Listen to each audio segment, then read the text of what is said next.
Have you been labeled? Fat, thin, a narcissist, ugly, poor, slutty. There's plenty of labels that people can put on you. Labels are never really helpful, are they? They're just very limiting, and if somebody's labeling you, there's a contraction, because we all know that we are multi-dimensional. We're not just one thing. We can have many different talents. We can change over time. We're not the way we were before, and people that we interact with now might treat us like we were when we were a child, or like we were when we did that mistake that we're very sorry about. And so people that we interact with can get stuck in time and just keep us feeling stuck. And it's just not helpful to limit divine beings by labeling them. Every single person is a reflection of cosmic divine intelligence. No matter whether they're stuffing their face in McDonald's, whether they're a celebrity with 10 cars that's just cheated on their wife, whether they're a yogi in the Himalayas that's, maybe just slept with one of their followers and, oh my God, we need to check him out of that movement, whether, you're a president or you're a homeless person. Every single person is divine, has purpose, is part of an ever-expanding universe. And when we're moving around in the kingdom, we're bumping into people, and people are de-stressing, and they're showing us our deepest insecurities, and they're helping us grow at the same time, and we're dancing with people that are also de-stressing. And how do we keep our head on straight when there's all of this chaos and confusion, when we're moving around and bumping into people that we hate sometimes and when we love another time? We don't label. We don't need to have high expectations of people, but we don't need to have low expectations. We just need to know life is complex. It's ever changing. People are always changing. We're always changing. Insights can be dropped at any moment in time. And just always come back to center. Come back inside ourselves. If we notice that we have a inner dialogue about another human being which isn't complimentary, which puts them down and puts us above them, or which maybe puts them above us and puts us down, just notice it. Noticing is so incredibly powerful. We don't need to change our inner dialogue. We don't need to change the judgments or the misunderstandings. We just need to notice that we're having them. We're in the supermarket, we go to the counter, there's somebody who's obese, that maybe looks like they need to have a bath, that maybe is very rude to us, that has a certain accent. What comes into our minds about that person? Maybe there's a thought, oh, I'm better than that person. That person's a loser. They should sort their life out. That person's just as divine as you are. There's no difference between human beings. There's only difference when there's ignorance. There's only difference when there's ignorance. There's only difference when there's ignorance. And as we raise our awareness, the differences start to dissolve, and we realize that we are everybody else. Every single human being has the capacity for every emotion and for every outcome also. if you lived the person's life and had the genetic predispositions of that person that's serving you, that is obese, that is maybe smelly, that is, poor speaking in English perhaps, you would be exactly that person. But you don't. You have a different genetic history. You have your own set of stresses. So you turned out to be you, whatever that might be. Whoopee-doo! There's still no difference. You're still no different. Stresses cause us to have certain patterns in our behavior. And then psychiatrists and therapists, they say, oh, that pattern means that person's a borderline personality, has a borderline personality disorder. Oh, that pattern means that person's a narcissist and can never change. Or that pattern means they're a psychopath. Or that pattern means that they've got antisocial personality disorder. Or that pattern. It's just a pattern of behavior that then they slap a label on. So if somebody's labeled you as a narcissist, or you're labeling yourself as a narcissist, or you've got some PTSD label on you, or I don't know, there's endless labels that people are always coming up. No, you are not your label. You're a divine human being with a right to be here, who's just as powerful and important as everybody else. And it's just a pattern caused by stress. And certain patterns they just go away over time. They change in certain environments. They change sometimes because of unfathomable reasons that nobody can make sense of. And so we're all human, moving around in the kingdom with our patterning and then bumping into each other and co-creating. And who's to say that us bumping into a person that has a pattern that is then labeled a narcissist or whatever isn't a good thing? Maybe it's good. Why does it always have to be bad? Maybe it bursts your bubble and you realized, oh wow, I need to maybe learn how to set boundaries, or I need to become more streetwise, or I need to learn to love unconditionally, yet move away, or maybe I should just stop judging altogether. And maybe the universe wants me to learn those lessons by interacting and having that experience with that person. And also there's a lot of stress. There's a lot of stress in the atmosphere that needs to be dissolved.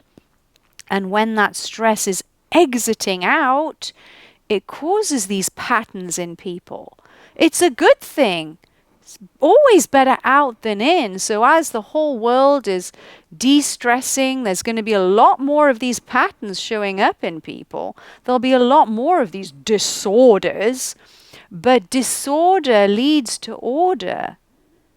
So through that flushing out and people blowing up and misbehaving and bumping into one another and us having to extricate our way out of the situation, remaining with our hearts intact, is a learning process. It's the art of living, and every human being on their spiritual journey needs to learn how to move around in the kingdom while keeping their heart space intact and not hating and not labeling and not feeling insecure or putting themselves above another person or being so afraid that they never go out or just feeling they can't cope and just end it all. How do we survive living with one another? Well, the labeling has to stop. The labeling has to stop. The labeling has to stop. Labeling just assumes people to be small and contracted in one thing. And we're not ever one thing. A human is a reflection of everything. Now, when a human's life is extended out, you see parts coming up over that timeline.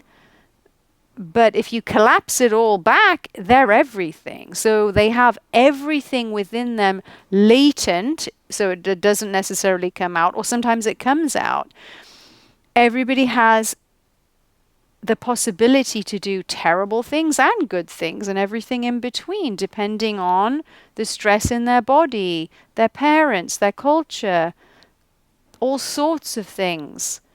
So you're no better than anybody else.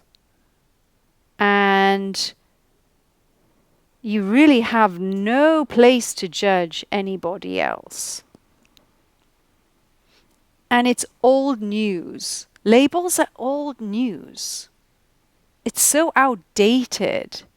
When your awareness grows, it's impossible to label. I understand that there might be reasons to label people, especially, when you're trying to get them help. So if you go to a therapist and you have certain symptoms and certain patterns, maybe having a label slapped on helps. Oh, I have complex PTSD. I need to do X, Y, Z, and this is the therapy route I should go down.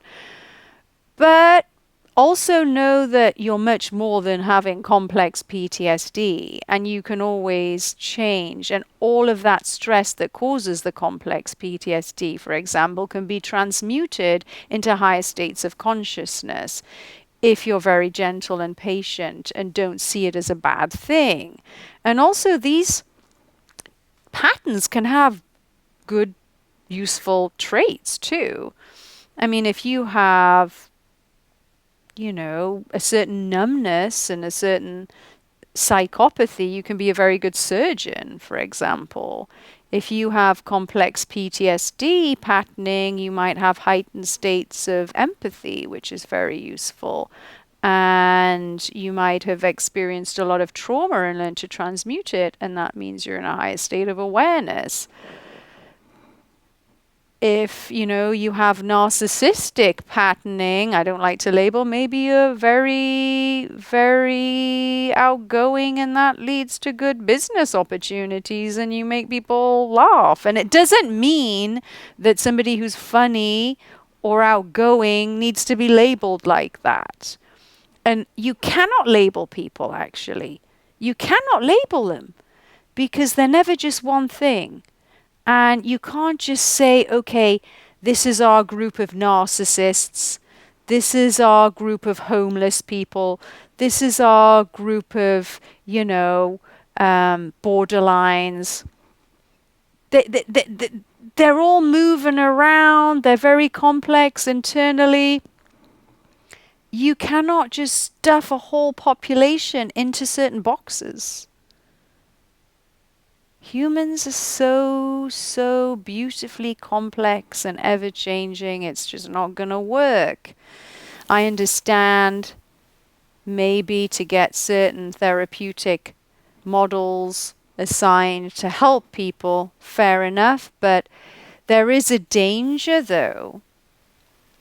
There is a danger of people thinking lesser than those people and putting themselves on a bit of a pedestal.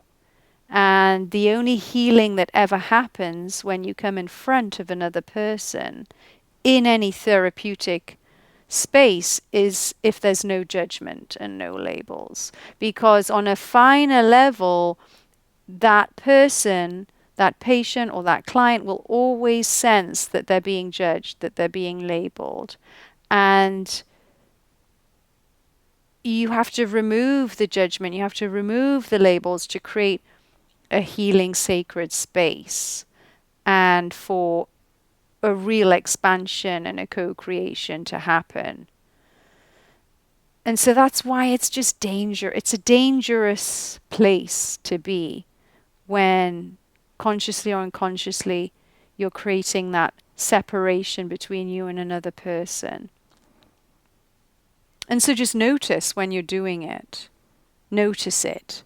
Don't need to change it because we're so programmed to compete with one another. We're so programmed to feel insecure. We're so programmed to feel that we need to do more, or that we're not okay and we're not enough, or somebody else is better than us, or we need to change, or there's something wrong with that person, or there's something wrong with us, or, oh my God, do I have this? And oh my God, am I going to get this? And oh, I should stay away from that person, otherwise, oh, they're toxic. I mean, God, it's just good. How terrifying is it to move around in the world being scared of other human beings? But if we're being honest, a lot of people are terrified of other human beings. They're very socially sensitive and hiding their vulnerabilities or overplaying their talents in order to desperately seek acceptance, or some people rebel. Yet if you bring an animal in front of that person, face changes. Oh, it's so sweet. Oh, you're so cute. A human, totally different. Like, who is this person? It's because humans don't feel safe with other humans. And why don't they feel safe with other humans? Because humans are judging other humans. Humans are labeling other humans. Humans are trying to put other humans on pedestals and take other people down. You might have somebody in the media who is an incredible spiritual teacher. And when I say spiritual teacher, I don't mean, they have to be a monk or something. You could be a musician, you could be an actor, you could be anything and be a spiritual teacher. And that person that they put on a pedestal does something. They cheat on their wife, or they steal some money, or they do something unexpected, or something comes out about their past, or they, do something too sexy, and that's frowned on in that culture. And then that person gets torn down. They can't be a spiritual teacher, or they cannot be put on a pedestal. Why not? People are not just one-dimensional. People are going to live their life. They're going to make mistakes. They're going to reflect our fears and insecurities back to us. And we have to loosen up a little bit about this. Because as the world starts to de-stress and cleanse all of the collective stress, these patternings are going to get worse. People in powerful positions are going to do some unexpected things, and then we'll want to tear them down or go on to burn them at the stake.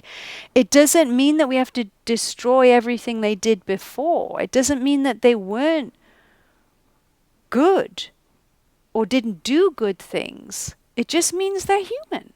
They make mistakes. It doesn't mean that they're not a spiritual teacher. Spiritual teaching is about making mistakes and growing from those mistakes. That's how life is designed. Nobody's designed to be a robot and a one-dimensional and just do good, and then die. Like, what is that?